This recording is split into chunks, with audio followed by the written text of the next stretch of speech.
ভারত থেকে যদি টি-20 বিশ্বকাপের ভেন্যু সরানো হয় তাহলে সেটি বাংলাদেশের জন্য হতে পারে একটি বড় সুযোগ। বর্তমান পরিস্থিতিতে এই পরিবর্তন টাইগারদের পারফরম্যান্সে ইতিবাচক প্রভাব ফেলতে পারে বলে মনে করছেন অনেক ক্রিকেট বিশ্লেষকরা। আগামী মাসেই শুরু হচ্ছে টি-20 বিশ্বকাপ, ভারত ও শ্রীলঙ্কার যৌথ আয়োজনে। নির্ধারিত সূচি অনুযায়ী বাংলাদেশের গ্রুপ পর্বের 3টি ম্যাচ হওয়ার কথা ছিল কলকাতায় এবং একটি ম্যাচ মুম্বাইয়ে।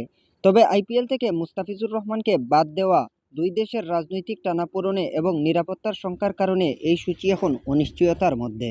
এই পরিস্থিতিতে শোনা যাচ্ছে বাংলাদেশ ক্রিকেট বোর্ড আইসিসির কাছে ভেন্যু পরিবর্তনের অনুরোধ জানাতে পারে।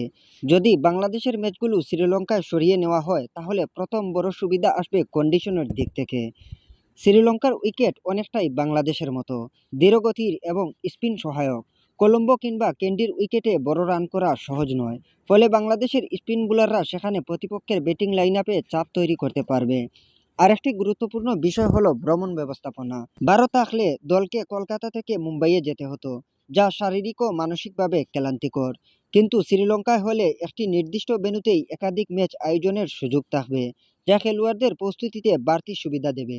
সবচেয়ে গুরুত্বপূর্ণ দিক হচ্ছে আত্মবিশ্বাস। শ্রীলঙ্কার মাটিতে বাংলাদেশের সাম্প্রতিক টি-20 পারফরম্যান্স ইতিবাচক। 2025 সালে এশিয়া কাপের আগে শ্রীলঙ্কা সফরে গিয়ে টাইগাররা ভালো ফল করেছিল, যা এই বিশ্বকাপেও দলকে মানসিকভাবে এগিয়ে রাখবে। সব মিলিয়ে বলা যায় ভেন্যু পরিবর্তন হলে বাংলাদেশের জন্য গ্রুপ পর্ব পার হওয়ার সম্ভাবনা অনেকটাই বাড়তে পারে। আপনার মতে ভেন্যু বদল হলে বাংলাদেশ কতদূর যেতে পারবে? কমেন্ট বক্সে আপনাদের গুরুত্বপূর্ণ মতামত জানতে চাই। খেলার সকল প্রকার আপডেট পেতে অবশ্যই সাবস্ক্রাইব এবং ফলো করে পাশে থাকবেন।